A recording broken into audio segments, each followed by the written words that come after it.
Assalamualaikum warahmatullahi wabarakatuh. Sesuai dengan pembukaan di awal, saya memilih cerita tentang Irhas. Dari semua cerita Irhas, saya memilih untuk menceritakan tentang awan yang menaungi Nabi Muhammad Shallallahu Alaihi Wasallam saat perjalanan ke negeri Syam.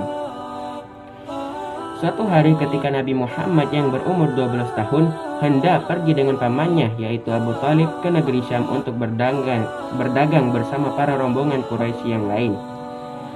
Pada awalnya Abu Thalib ragu untuk membawa Muhammad kecil karena masih terlalu dini.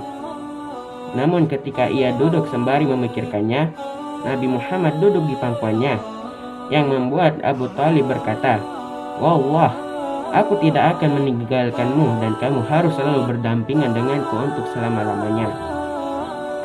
Sehingga Nabi Muhammad kecil pun senang dan mengemasi barangnya, kemudian menunggangi kuda dan duduk di belakang pamannya. Ini pertama kalinya Nabi Muhammad berkelana di gurun pasir.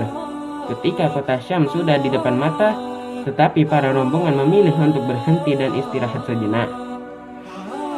Tiba-tiba keluar sang rahib dari peristirahatannya dan menemui para rombongan Quraisy, yang dimana ini tak pernah terjadi sebelumnya. Tiba-tiba sang rahib memegang tangan Muhammad kecil dan berkata, "Inilah penghulu alam semesta, inilah utusan Rabb alam semesta. Dia diutus oleh Allah Subhanahu wa Ta'ala sebagai rahmat bagi alam semesta," ujar sang rahib. "Apa artinya semua itu?" tanya para pemuka orang Quraisy. "Sesungguhnya aku dapat mengetahuinya melalui tanda kenabian yang terletak pada bagian bawah tulang rawan di pundaknya yang mirip buah apel," jawab sang rahib. Kemudian sang rahib pun menjamu Muhammad kecil dan para rombongan Quraisy yang lain dengan hidangan makanan dan minuman, dan bahkan membuatkan perbekalan untuk dimakan di perjalanan. Setelah itu Nabi Muhammad dipanggil untuk menemui sang rahib.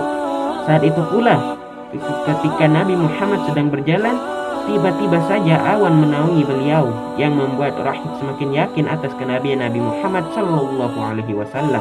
Yang lebih mencengangkan lagi, pohon-pohon yang sebelumnya menaungi para rombongan Quraisy di tempat duduknya tiba-tiba beralih menaungi Nabi Muhammad Shallallahu Alaihi Wasallam, yang membuat takjub orang di sana.